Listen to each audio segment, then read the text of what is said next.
Oke, kita perlu meningkatkan pengetahuan kita dan wawasan kita dalam bidang-bidang tertentu supaya menambah pengetahuan kita dan juga menambah ilmu kita bersama. Nah, dalam channel ini itu kita akan membahas secara bertahap, sedikit demi sedikit, segala sesuatu yang berkaitan dengan aviasi atau dengan penerbangan. Dan di channel ini kedepannya tidak hanya sebatas membahas tentang hal-hal yang berkaitan dengan sistem dari pesawat udara, tetapi juga membahas segala sesuatu yang masih berkaitan dengan penerbangan. Bisa itu bandar udara dan lain sebagainya, seperti itu ya.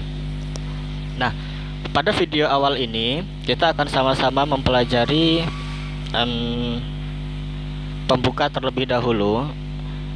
Di sini nanti kita akan mempelajari tentang instrumen, tetapi nggak semuanya ya, tidak semua kita pelajari tentang instrumen-instrumen dari pesawat udara tersebut, tetapi akan kita pecah videonya supaya pertama durasi tidak terlalu panjang, yang kedua kita juga mampu untuk memahami step by step, sedikit demi sedikit gitu, tentang materi-materi yang akan disampaikan di kemudian harinya gitu ya.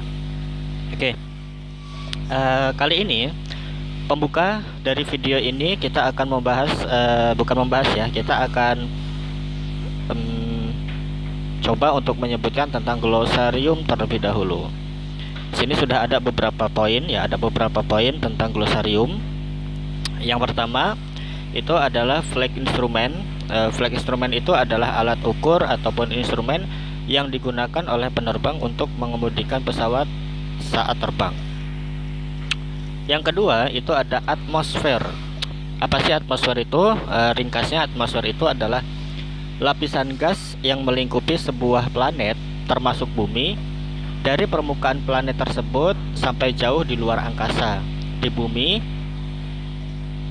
atmosfer terdapat dari ketinggian 0 km di atas permukaan tanah sampai dengan sekitar 560 km dari atas permukaan bumi.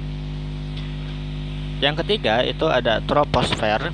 Apa itu troposfer? Ringkasnya adalah lapisan atmosfer paling rendah kurang lebih 15 km dari permukaan tanah. Lalu berikutnya ada pitot head, disebut juga dengan pitot top atau pressure head. Jenis-jenis tekanan yang ada pada pitot head adalah pitot pressure dan static pressure. Lalu ada pitot pressure, tekanan dinamis atau dinamis pressure, ram pressure, impact pressure, yaitu tekanan udara pada suatu bidang yang disebabkan oleh bergeraknya bidang tersebut di udara.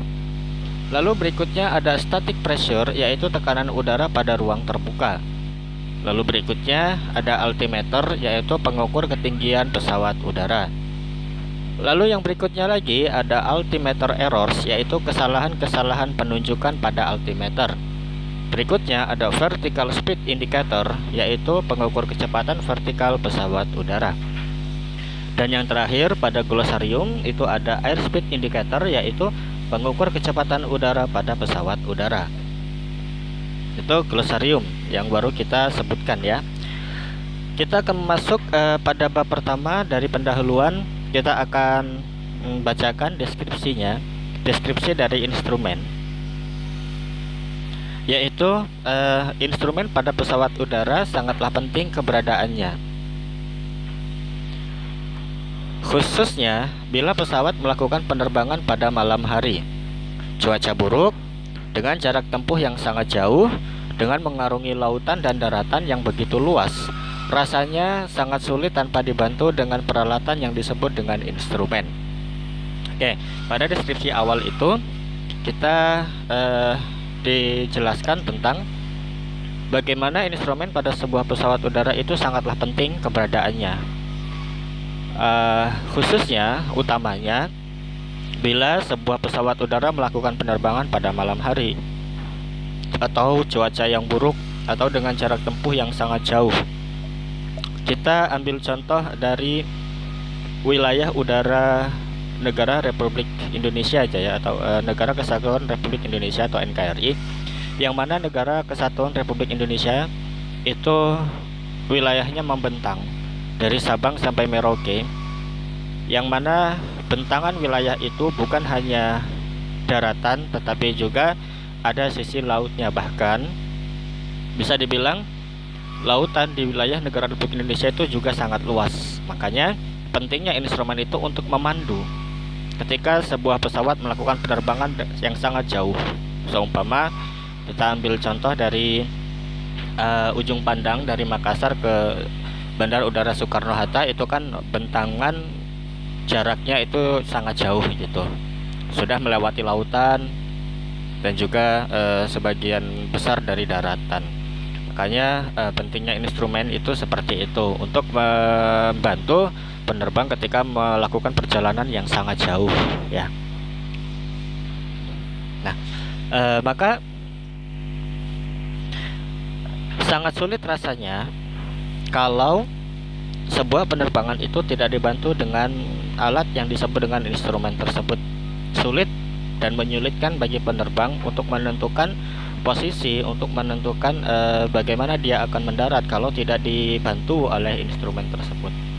Bahkan ketika take off ataupun ketika tinggal landas itu perlu dibantu oleh instrumen-instrumen yang ada pada pesawat udara. Jadi instrumen pada pesawat udara itu bertujuan untuk membantu pilot pada saat tinggal landas, pengendalian pesawat di udara atau maneuvering, dan mendaratkan pesawat atau landing dengan selamat. Adanya instrumen itu adalah untuk membantu bagi penerbang, baik itu pilot ataupun kopilot ataupun kru penerbang ya, di situ untuk membantu pada saat proses tinggal landas atau take off. Yang kedua untuk pengendalian pesawat ketika di udara, dan yang ketiga untuk mendaratkan pesawat ketika landing dengan selamat ya.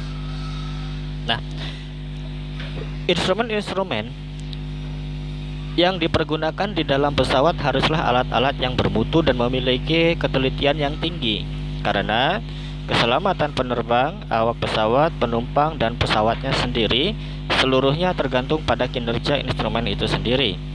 Untuk itu, instrumen pesawat udara harus memenuhi persyaratan-persyaratan, antara lain, yang pertama, instrumen harus tahan getaran secara terus-menerus selama mesin atau engine berputar. Persyaratan yang pertama adalah instrumen itu harus tahan terhadap getaran yang terus-menerus terjadi selama mesin itu terus berputar ketika menyala. Yang kedua, itu harus tahan kejutan yang hebat waktu mendarat dan ketika taxiing di darat. Instrumen itu harus tahan kejutan ketika mendarat. Ketika mendarat itu biasanya akan ada efek kejut ya, efek kejut yang terjadi pada pesawat. Nah, instrumen itu harus tahan terhadap kejutan ketika mendarat ataupun ketika taxiing di darat. Lalu yang ketiga, itu penunjukan jarum penunjuk atau pointer harus tepat dan tetap walaupun pesawat terbang lebih tinggi di mana tekanan udara semakin berkurang. Mekanisme penunjukan jarum penunjuk atau pointer itu harus tepat dan tetap walaupun pesawat terbang lebih tinggi di mana tekanan udara itu semakin berkurang. Lalu yang berikutnya itu harus ringan, tahan karat atau korosi, dan komponen-komponennya harus seimbang atau balance. Yang keempat, persyaratan dari instrumen itu adalah instrumen tersebut yang pertama harus ringan. Jadi poin 4 ya, harus ringan. Lalu tahan karat atau korosi, tahan korosi, dan komponen-komponennya harus seimbang atau balance. Nah, yang kelima, penunjukan pada skala harus terang sehingga dapat dilihat dengan jelas baik siang, malam hari, dan pada saat cuaca buruk atau berkabut. Penunjukan pada skala instrumen itu harus terang. Makanya di dalam kokpit itu kita akan melihat berbagai macam lampu warna-warni. Itu sebenarnya bukan hanya sebagai hiasan, tetapi untuk lebih mempermudah si penerbang ini untuk meninjau dan melihat instrumen-instrumen yang ada pada kokpitnya. Seperti itu. Makanya harus terang sehingga dapat dilihat, bisa dilihat dengan jelas itu baik di siang hari ataupun di malam hari dan pada saat cuaca buruk atau berkabut. Fungsinya seperti itu. Dan yang keenam, poin keenam, pada persyaratan instrumen itu adalah instrumen harus mudah dilepas dan dipasang, disetel, dan ukurannya harus standar. Pada poin 6 ini, instrumen harus mudah dilepas dan dipasang, disetel, dan ukurannya pun harus standar sesuai ketentuan, seperti itu. Itu adalah pembahasan awal kita. Jadi kesimpulannya ya, kita sudah dapat dua ilmu lah ya, dua ilmu. Yang pertama itu ada glosarium tadi yang sudah disebutkan satu persatu, baik itu flag instrumen sampai airspeed indicator itu apa secara ringkas. Lalu yang berikutnya kita sudah mendapatkan deskripsi mengenai instrumen penerbangan serta persyaratan yang harus terpenuhi oleh instrumen itu, yang tadi sudah disebut ada 6 persyaratan. Untuk lebih memudahkan kita dalam mengingat, alangkah baiknya kita siapkan alat bantu seperti alat bantu tulis ataupun yang lainnya, sehingga lebih memudahkan kita untuk lebih meningkatkan wawasan dan pengetahuan kita bersama. Untuk kedepannya kita akan coba untuk membahas hal-hal lainnya terkait dengan hal yang berkaitan dengan aviasi atau penerbangan. Kalau video ini kita tadi fokus terhadap deskripsi instrumen dan juga glosarium ya. Sampai jumpa pada video edisi berikutnya, dan mudah-mudahan selalu diberi kesehatan serta umur panjang serta kemudahan dan juga ketetapan dalam kita mempelajari suatu bidang, sehingga kita mampu menguasai bidang tersebut walaupun kita tidak terjun langsung ke dalam bidang yang kita pelajari, setidaknya untuk menambah wawasan dan pengetahuan kita bersama. Cukup sekian dan terima kasih.